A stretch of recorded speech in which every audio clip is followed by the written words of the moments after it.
अस्सलामु अलैकुम वरहमतुल्लाहि वबरकातुह। उम्मीद है कि तमाम ही नाज़रीन खैर व आफियत से होंगे और अल्लाह ताला आप सबको अपने हिफ्ज़ व अमान में रखे। माक़बल में ये बात ज़िक्र की गई थी कि वसीले के ज़रिए से दुआ मांग सकते हैं या नहीं मांग सकते हैं, उसके बारे में क्या हुक्म है कि आप सल्लल्लाहु अलैहि वसल्लम से वसीला मांग सकते हैं या नहीं मांग सकते हैं, उसके बारे में माक़बल में बता दिया था।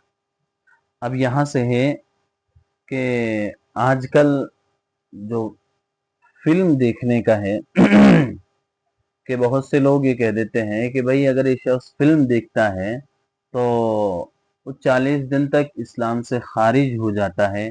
तो ये बात कहाँ तक दुरुस्त है और कुरान और हदीस की रोशनी में इसका क्या हुक्म है?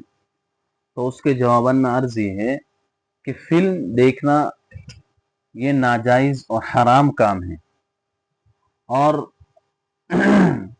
फिल्म देखने की वजह से उसको इस्लाम से खारिज कर देना ये सरासर जुल्म है।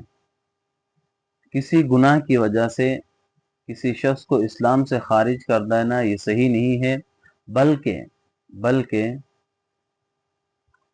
फिल्म देखने का जो गुनाह है वो अलग है, बल्कि इस्लाम से खारिज नहीं होता है। और दूसरा ये कि आजकल हम ज़रा सी बात में कह देते हैं कि आदमी बद अखलाक है, ये आदमी जन्नत में नहीं जाएगा, कि आदमी जन्नत में नहीं जाएगा। तो क्या इसके बारे में किसी को पर यह हुक्म लगाना कि आदमी बद अखलाक है, आदमी जन्नत में नहीं जाएगा, तो इसका क्या हुक्म है और इसका जवाब क्या है? तो उसके जवाबन में अर्ज़ ये है कि अगर कोई आदमी बद अखलाक है, हदीस के अंदर ये लफ्ज़ आए हैं कि बद अखलाक आदमी जन्नत में दाखिल नहीं होगा।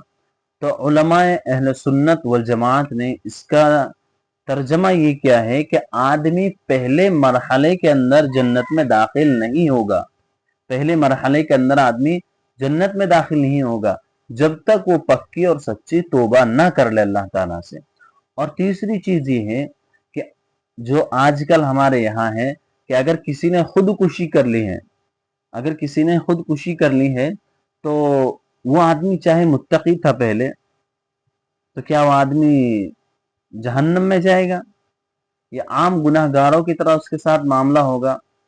तो उसके जवाबन में अर्ज ये है कि अगर किसी आदमी ने खुदकुशी कर ली है और आदमी चाहे पहले ही मुत्तकी हो, आदमी चाहे पहले से मुत्तकी हो और खुदकुशी कर ली हो, तो कहा कि उसकी सजा ये है कि सीधा जहन्नम है उसकी सजा। और कहा है कि अल्लाह ताला अगर चाहे तो उसको माफ कर दें और अगर चाहे तो उसको माफ नहीं कर सकते हैं। हाँ, अपने ईमान की बदौलत अल्लाह ताला उसको अगर ईमान की बदौलत की वजह से उसको तो उसकी तौबा माफ कर दे और उसको माफ कर कर जन्नत में दाखिल कर दे, तो अल्लाह ताला से कोई पूछने वाला नहीं है। क्योंकि कुरान करीम के अंदर अल्लाह ताला ने इरशाद फरमाया, इन्नल्लाह ला यगफिरु अन युशरक बिही व यगफिरु मा दून ज़ालिका लिमन यशा, कि अल्लाह ताला शिर्क के अलावा हर गुनाह को माफ कर सकते हैं। इसलिए अल्लाह ताला अगर उलमा सुलहा और हुफ़ाज़ इकराम को अल्लाह ताला अगर इजाज़त देंगे तो उनकी सिफारिश अल्लाह ताला उसकी भी मग़फ़िरत कर देंगे। अल्लाह ताला अमल की तौफ़ीक़ अता फरमाए।